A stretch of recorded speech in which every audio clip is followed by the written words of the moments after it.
Olá, observadores, bem-vindos a mais um episódio do Observa Aí, o podcast semanal do Observatório Nacional de Segurança Viária. Eu sou Rodrigo Ribeiro, Head de Marketing e Redes aqui do Observatório. Olá, sou Paulo Guimarães, CEO do Observatório. Olá, galera, eu sou o Pedro, Head de Mobilidade Segura do Observatório. Bom, como vocês já sabem, o objetivo aqui do Observa Aí é trazer sempre as principais notícias da semana e também assuntos e projetos mais específicos aqui do Observatório. Hoje é quinta-feira, dia 11 de maio de 2023, e esse é o quarto episódio do Observa Aí. Os 3 primeiros episódios já estão disponíveis no Spotify do Observa Aí. Bom, hoje entre os principais assuntos nós teremos aí, falaremos um pouco sobre o programa Laço Amarelo, um programa que tem crescido, tido mais adesões e exigido novas frentes de atuação aqui do Observatório, além do Laboratório de Ciência de Dados, que é um novo projeto do Observatório, o MobLab OBS. Também falaremos um pouco aqui do maio, de tudo que tem acontecido aí nesses primeiros dias de maio, e da ferramenta de ações. Já tivemos aí mais de 140 ações enviadas. Lembrando que os materiais da campanha do maio já estão disponíveis e podem ser baixados gratuitamente pelo site onsv.org.br/maio amarelo. Hoje você tá meio lento, impressão minha. Foi o pós-almoço. A gente tem que pôr, a hora que subiu o podcast, tem que pôr no 1.2x pra lá. Tem que acelerar. Vocês vão ter que acelerar aí, gente. Tem gente que só escuta assim, então tá tudo bem. Eu acho que ele tá meio confuso, porque ele nunca trabalhou com 2 telas. Ele tá muita informação na frente dele. Daqui a pouco vocês vão ter em vídeo aqui esse podcast, vocês vão entender o que a gente tá falando. Mas bom, vamos lá. Vamos voltar pra pauta. Bom, Paulo e Pedro, até para a gente iniciar o assunto sobre o programa Laço Amarelo, qual a diferença do maio e do laço? Do maio e do laço? Do maio e do laço. Maio amarelo e laço amarelo. Maio é um mês, né? Maio é um mês. Mas todo mundo confunde. O que a gente tentou fazer ao longo do tempo? Né? As cores principais do observatório sempre foram o amarelo e o preto, que representam a sinalização de advertência e aquela coisa toda. E o maio amarelo é um movimento. As pessoas confundem muito, porque ambos, né, tanto o laço amarelo, o programa Laço Amarelo, quanto o movimento Maio Amarelo são representados por um laço. Mas o Laço Amarelo foi um programa que surgiu depois do movimento Maio Amarelo. O que aconteceu lá atrás? No surgimento do Maio Amarelo, né, o que a gente pensou? Primeiro que a gente tinha uma concentração das ações educativas e de conscientização no segundo semestre. A gente tem a Semana Nacional de Trânsito, que acontece no mês de setembro, e a gente tinha o Dia Mundial em Memória às Vítimas de Trânsito, que acontece em novembro. E aí o primeiro semestre ele era carente desse tipo de mobilização. Então quando a gente fez o Maio Amarelo, a gente imaginava isso, trazer uma discussão para o primeiro semestre, aproveitando, né, o mês de maio, que foi o mês onde a ONU declarou a década mundial de ações pelo trânsito, dia 11 de maio de 2011. Na verdade não é essa informação. Tudo bem. Eu estou confundindo. 2010. Sabe por que eu estou confundindo? Porque 11 de maio de 2011 foi o dia que foi lançado em São José dos Campos o Maio Amarelo, porque eu estava na prefeitura, e foi o dia que a gente plantou um IP amarelo em comemoração à década. Ele está lá até hoje. Está lá até hoje. Tá lá até hoje. Até depois a gente vai fazer uma foto lá do IP amarelo. Mas quando a gente começou a discutir, aí ficou esse vácuo, né? Olha, legal, conseguimos trazer a discussão para o primeiro semestre, mas entre uma coisa e outra, o que a gente faz? Então a gente criou lá atrás um projeto chamado Agenda Positiva. O que era a Agenda Positiva? É o que hoje a gente tem do ponto de vista de conteúdo no programa Laço Amarelo. Então todo mês, né, além do maio, deu super certo, o Maio Amarelo, então todo mês a gente produzia alguns conteúdos e distribuía, né, do jeito que a gente faz aí com o programa Laço Amarelo. Então foi por isso que surgiu, né, depois isso foi se modificando, e aí os programas vão evoluindo, vão amadurecendo, então a gente rebatizou esse Agenda Positiva e trouxe esse nome, Programa Laço Amarelo. O que é o programa hoje? O Programa Laço Amarelo é um modelo associativo, né, então a gente tem empresas, entidades e municípios que se associam ao observatório, né, por meio desse programa, né, pagam uma anuidade para poder fazer parte da nossa rede e, em contrapartida, recebem mensalmente um kit de conteúdos, né, um kit composto por 4 posts para a internet, sempre seguindo, né, é bom lembrar isso também, a gente sempre segue os temas definidos pelo Conselho Nacional de Trânsito, né? Então, a pauta de assuntos, a pauta de temas que é tratado no programa Laço Amarelo segue a resolução do CONTRAN, e aí todo mês a gente fornece para esses associados um pacote com 4 posts, 4 mini podcasts. A gente tem ali um texto explicativo e um vídeo de 1 minuto. E aí como é que isso é um fornecimento que o Observatório faz, então quem pertence à rede Laço Amarelo recebe mensalmente esses conteúdos personalizados. Então, qual que é o diferencial? Eu que sou da prefeitura X, São José dos Campos, por exemplo, que é uma prefeitura do programa Laço Amarelo, eu recebo todo mês esse pacote de conteúdos já com a minha logomarca, ou com a minha identidade visual, não a identidade visual completa, mas a logomarca ali no espaço de logomarcas. E aí o que eu, prefeitura, empresa, entidade que recebo o material, faço? Eu uso esse material para poder replicar nas minhas redes, nos meus ambientes, uso em palestra de CIPAT, enfim, aí eu faço a aplicação desse conteúdo, ou eu posso usar esse conteúdo para inspirar o desenvolvimento de outros conteúdos.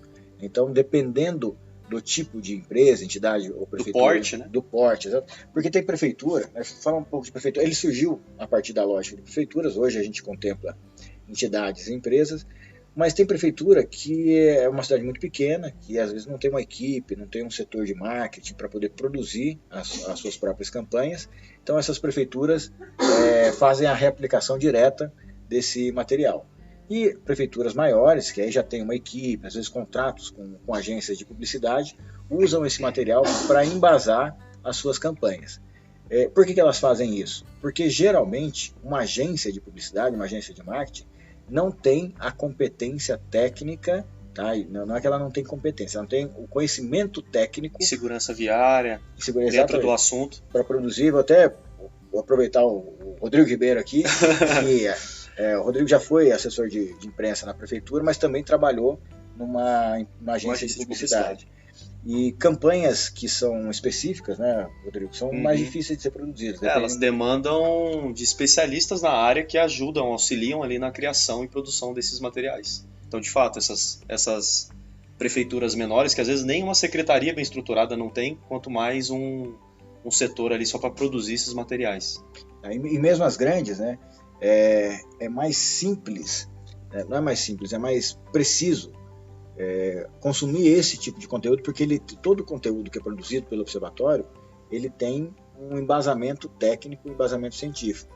Então a gente consegue levar, vou citar um exemplo, a produção de um vídeo, a gente faz esses vídeos com animações, esses vídeos de 1 minuto.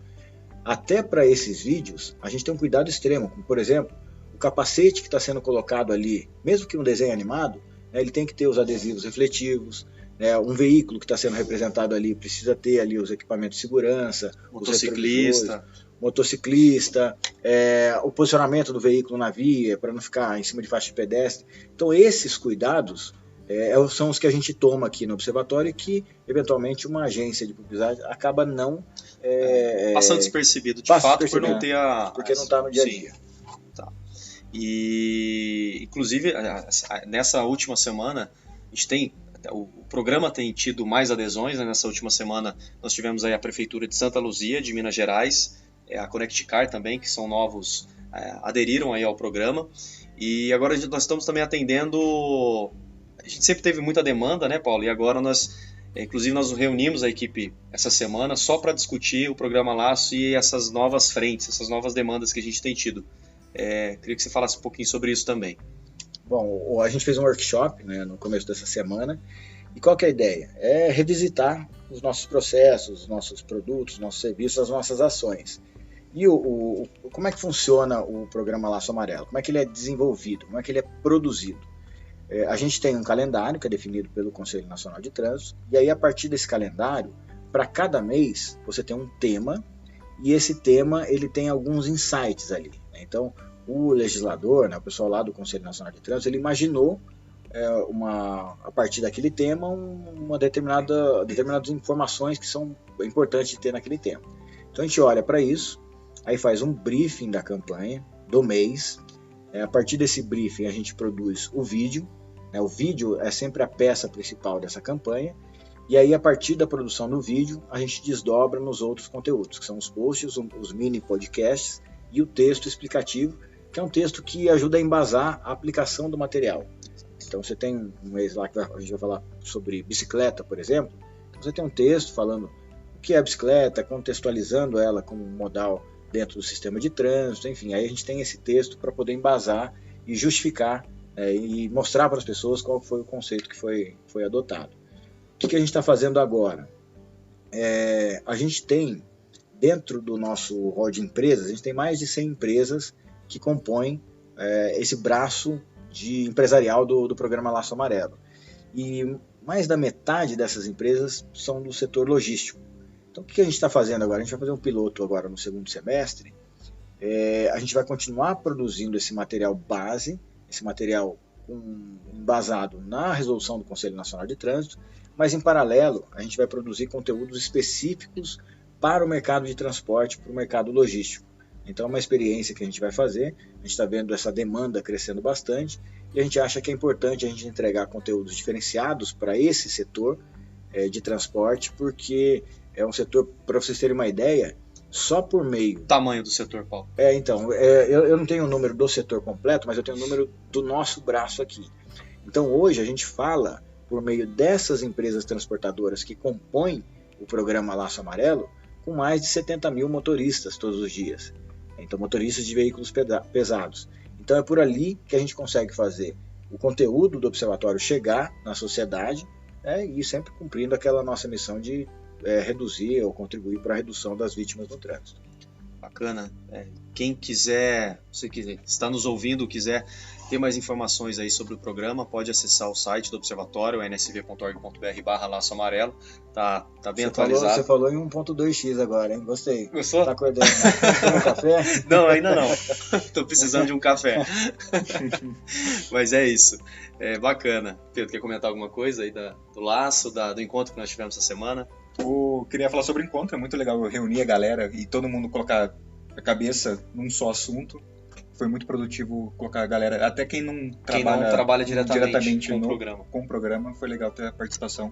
E esse olhar mais fresco de quem não trabalha diretamente e diariamente com o programa.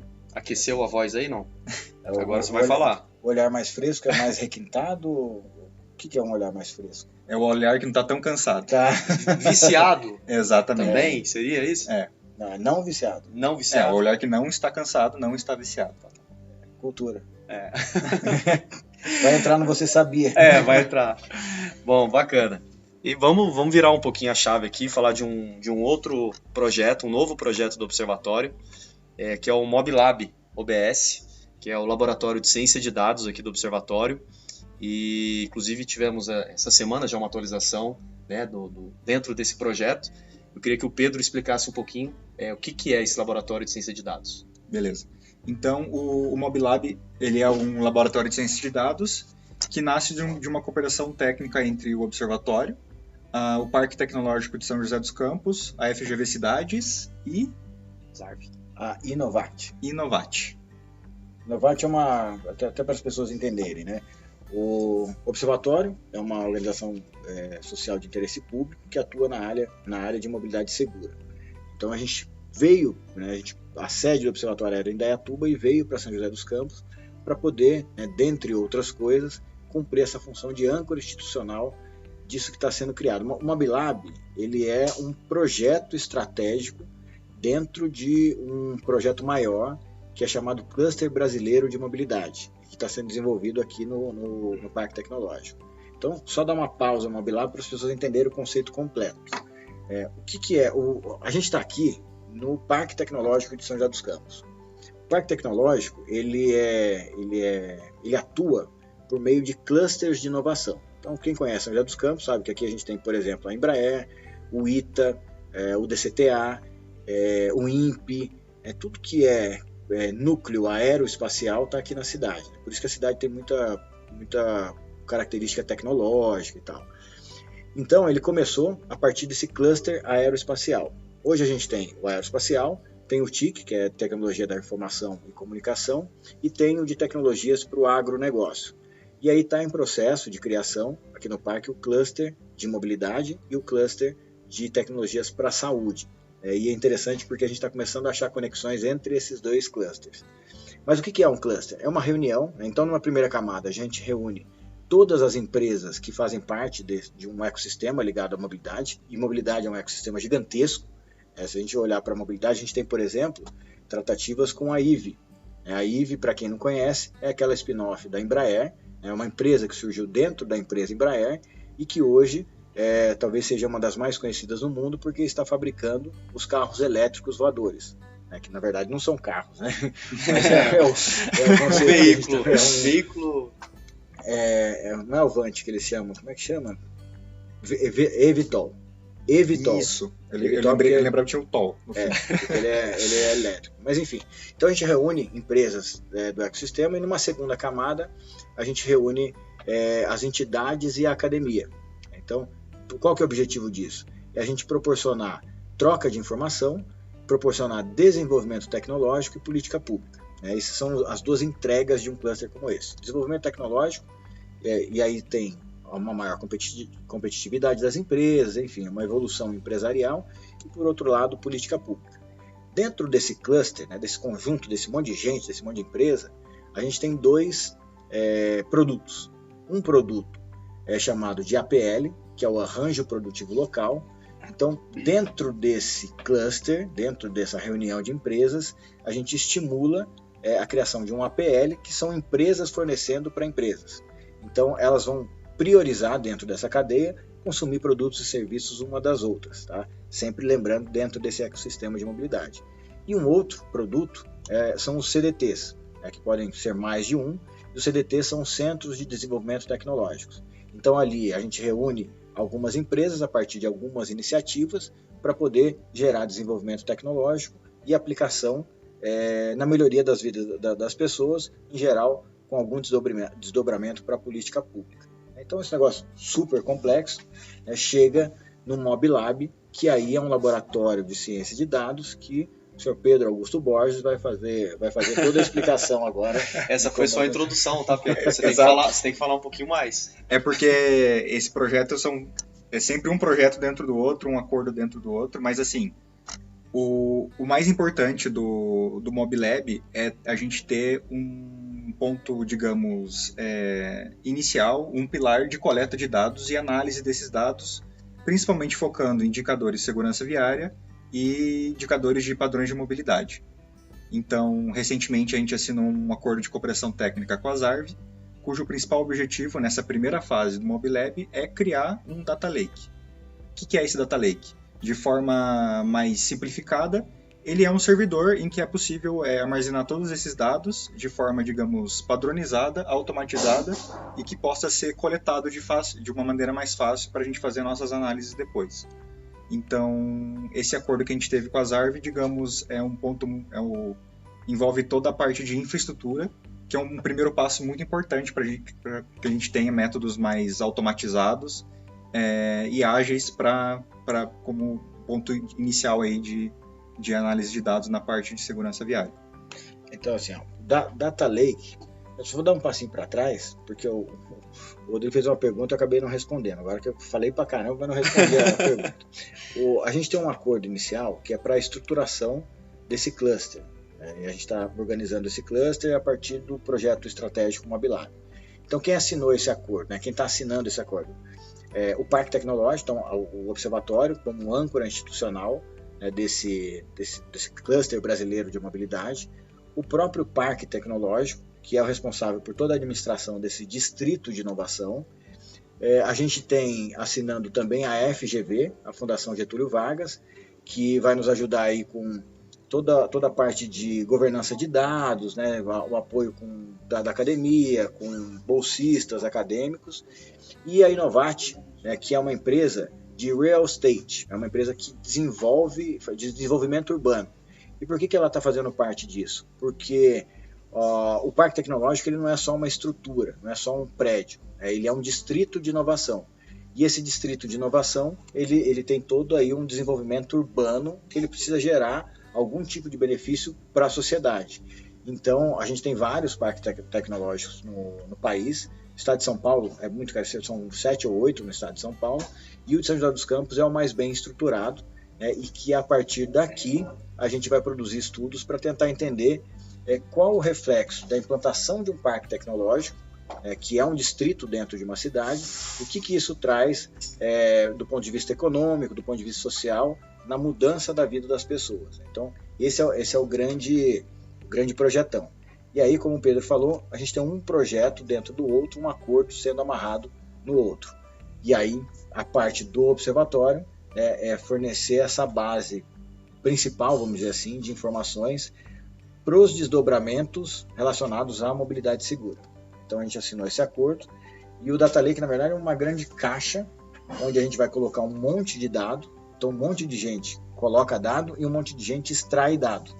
Então, a gente tem duas coisas principais que são muito desafiadoras ali para esse ambiente de dados. Primeiro, é uma coisa chamada LAI, que é a Lei de Acesso à Informação.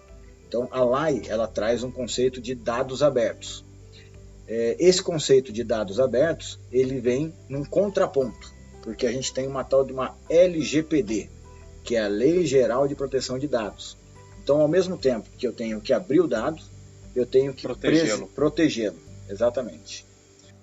Ô Paulo, e aí também acaba sendo mais uma atuação do observatório, uma deficiência do setor no país, que é essa geração e esse armazenamento de dados, né?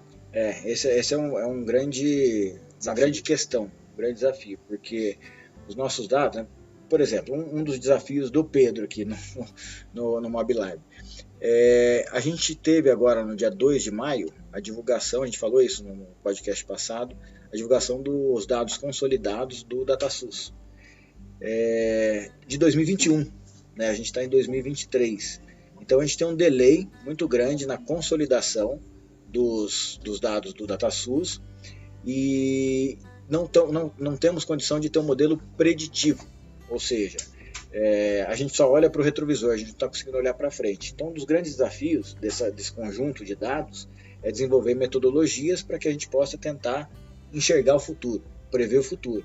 Então, construir políticas públicas de segurança com um olho no futuro e não no passado. Não adianta, vou dar um exemplo aqui, não é bem isso, tá, gente? Mas só um exemplo didático. Eu olho para a minha estatística e vejo que eu estou com um problema grande de falta do uso do cinto de segurança. De 2020 e 2021, o grande problema do Brasil era a falta do uso do cinto de segurança. E aí eu desenvolvo uma série de ações e projetos e programas para poder resolver o problema do cinto de segurança, que não é o problema de 2023, porque isso já foi superado em 2022. Em 2023, o nosso problema é motocicleta, por exemplo, e o comportamento dos motociclistas, enfim. E isso não é difícil de acontecer, né, Paulo? A gente viu, por exemplo, na pandemia, inclusive, as pessoas voltaram a andar de bicicleta, né? Aumentou, então a gente teve um outro modal ali sendo usado, né? E assim, os programas de segurança no trânsito, hoje a gente tem uma participação muito grande das empresas, mas essencialmente eles são promovidos, eles são estimulados pelo poder público. E o poder público já tem suas amarras, já é quadrado, já é lento para um monte de coisa.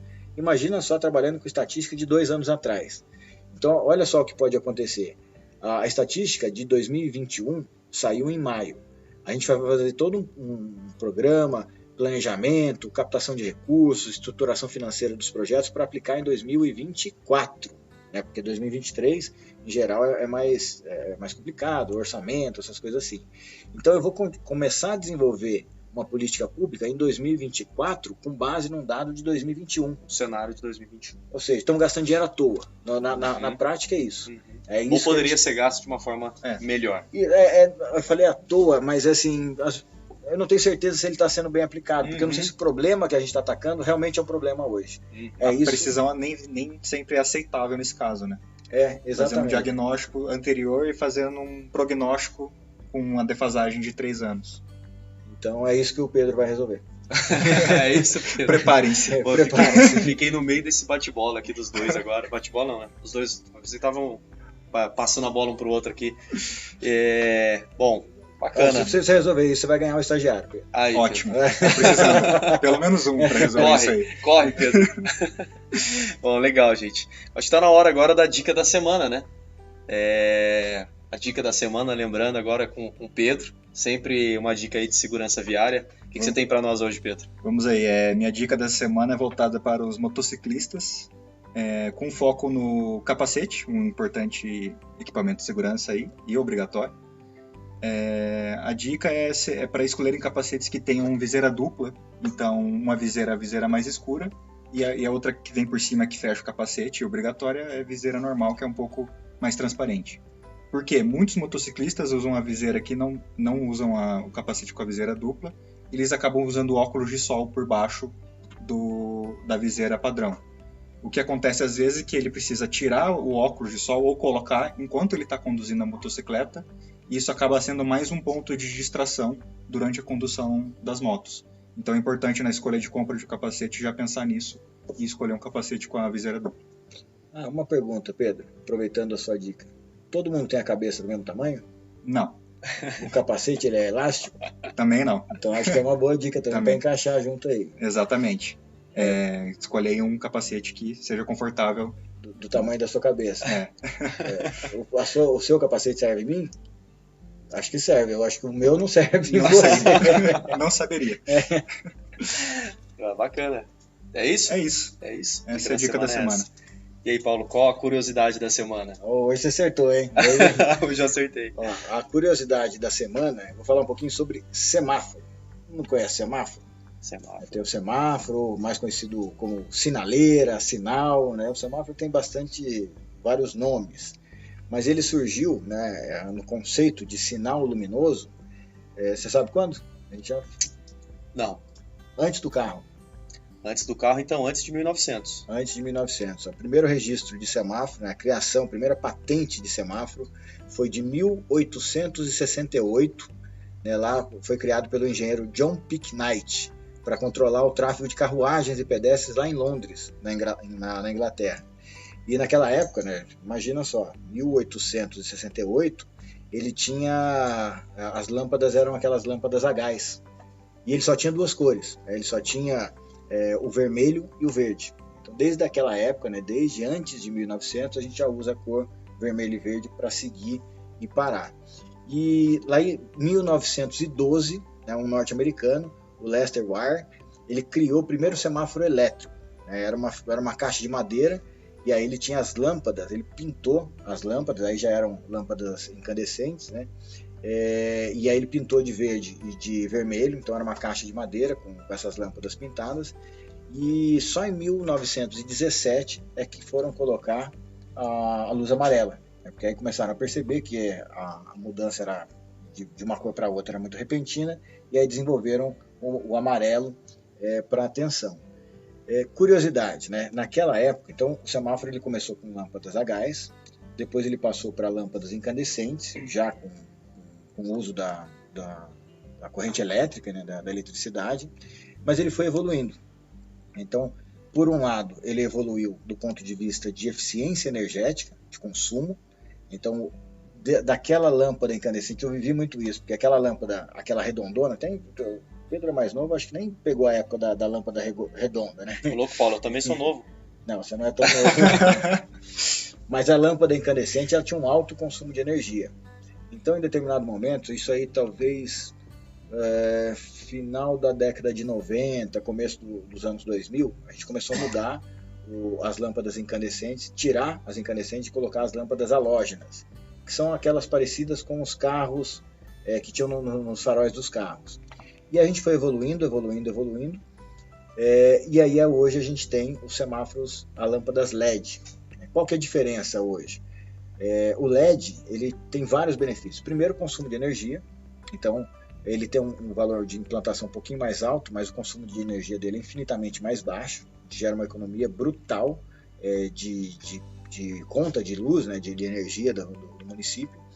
Ele tem um outro elemento, porque ele não queima, né? O LED, geralmente, ele tem uma durabilidade muito maior, mas a experiência que a gente tem, ele queima a hora que ele liga. Se ele não queimar a hora que ele ligar, ele vai durar muitos e muitos anos. A lâmpada halógena tinha uma durabilidade maior, a lâmpada incandescente queimava toda hora. Tanto que hoje não tem se usado mais, mas vocês vão reparar que a gente sempre tinha um grupo focal que a gente chamava repetidor. todo lugar tinha 2 semáforos. No mínimo, tinham 2 vermelhos. Né? Uns semáforos mais antigos, em alguns lugares, tem um verde embaixo, um amarelo no meio e 2 vermelhos em cima. Era justamente para garantir a integridade da luz vermelha, porque queimava a lâmpada demais. Então o LED não tem isso, o LED não queima. E aí a gente tem uma economia muito grande com equipes de manutenção, que não precisam dar essa manutenção. E uma outra vantagem do LED é que ele é feito com placas. Né? Então tem alguns que saíram antigamente que eram super LEDs. Então era um LED que fazia o papel de uma lâmpada. Um LED super forte fazia o papel de uma lâmpada. Hoje são bolachas de LED. Então são vários circuitos com vários LEDs. Então se você queima uma parte desse circuito, ele continua íntegro.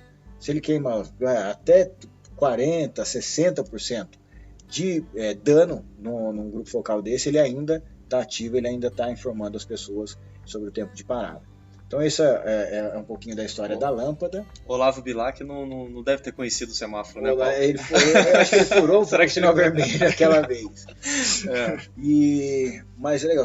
Deve ter queimado a lâmpada, Paulo. O vermelho deve ter queimado. Era gás, faltou gás. Faltou gás.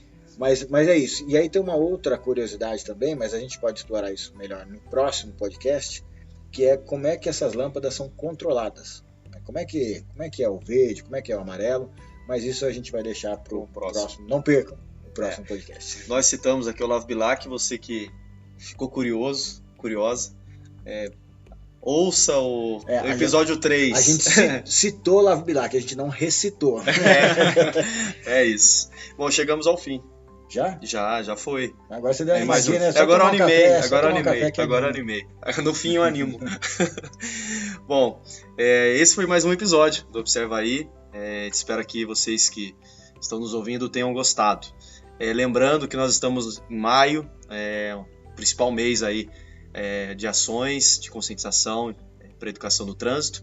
Todos os materiais produzidos pelo Observatório estão disponíveis no site do Observatório, podem baixá-los lá gratuitamente, então onsv.org.br/Maio Amarelo.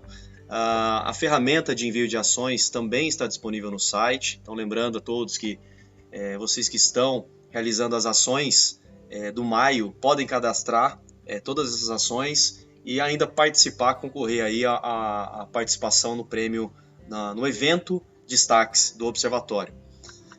Eu gostaria de agradecer a toda a nossa rede, aos mantenedores do Observatório, Anfávia, CNT Senat, Mobilidade Estadão, Raizen, Uber, Única, Vibra e 3M, aos mais de 450 observadores certificados, a todas as empresas, prefeituras e entidades Laço Amarelo, as que aderiram ao Educa e as instituições de cooperação técnica. Valeu, pessoal. Obrigado, observadores. Até o próximo episódio. Valeu, pessoal. Se tiver algum transtorno aí no áudio, foi a Eli que estava fazendo café e tossindo aqui no fundo. Valeu, até a próxima. Obrigado, galera. Obrigado pela audiência e até a próxima. Valeu.